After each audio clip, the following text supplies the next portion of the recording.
கரூர் கூட்ட நெரிசலில் பலியானோர் குடும்பத்திற்கு வழங்கப்பட்ட அரசு பணிக்கான ஆணை ரத்து செய்யப்பட்ட நிலையில் உச்சநீதிமன்றத்தில் மேல்முறையீடு செய்ய தமிழக அரசு திட்டமிட்டுள்ளது. கரூரில் நிகழ்ந்த கூட்ட நெரிசலில் பலியான 31 பேரின் குடும்பத்தினருக்கு முதலமைச்சர் ஜோசப் அரசு பணிக்கான நியமன ஆணையை வழங்கியிருந்தார். இதை எதிர்த்து தொடரப்பட்ட வழக்கில் அந்த ஆணையை ரத்து செய்து சென்னை உயர்நீதிமன்ற மதுரை அமர்வு உத்தரவிட்டுள்ளது.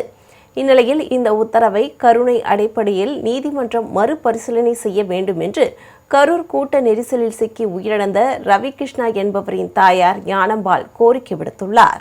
என் பேர் ஞானம்பாள், பையன் பேர் ரவிகிருஷ்ணா. இந்த கரூர் கூட்ட நெரிசலில் பையன் இறந்துட்டான். என் பையன் ஒருத்தன் தான் எங்கள் வீட்டில் வருமானம். அவன் தான் என் குடும்பத்தை பார்த்துட்டு இருந்தான். இப்போது நான் வேலைக்கு போயிட்டு தான் இருக்கேன். என் பொண்ணுக்கு இந்த வேலை கொடுத்தாங்க. சரி, இனிமேட்டுக்கு பிரச்சனை இல்லை, நம்மளை பொண்ணு பார்த்துக்கும்னு நினச்சிட்டு இருந்தேன். இப்போ கோர்ட்டில் அந்த வேலையை ரத்து செஞ்சுருக்காங்க. கோர்ட்டு எங்களை மறுபடியும் இதை மறுபரிசீலனை செஞ்சு எங்களுக்கு இந்த வேலையை கொடுக்கணும். 41 பேர்த்து சார்பாக நான் கேட்டுக்கிறேன். இதனிடையே உயர்நீதிமன்ற மதுரை கிளையின் உத்தரவை எதிர்த்து உச்சநீதிமன்றத்தில் மேல்முறையீடு செய்ய தமிழ்நாடு அரசு முடிவு செய்துள்ளது. பாதிக்கப்பட்ட குடும்பத்தினர் தரப்பு வாதங்களை கேட்காமல் உயர்நீதிமன்ற மதுரை கிளை இந்த உத்தரவை பிறப்பித்துள்ளதாகவும் இதை எதிர்த்து மேல்முறையீடு செய்ய உள்ளதாகவும் சட்டத்துறை அமைச்சர் நிர்மல்குமார் தெரிவித்துள்ளார்.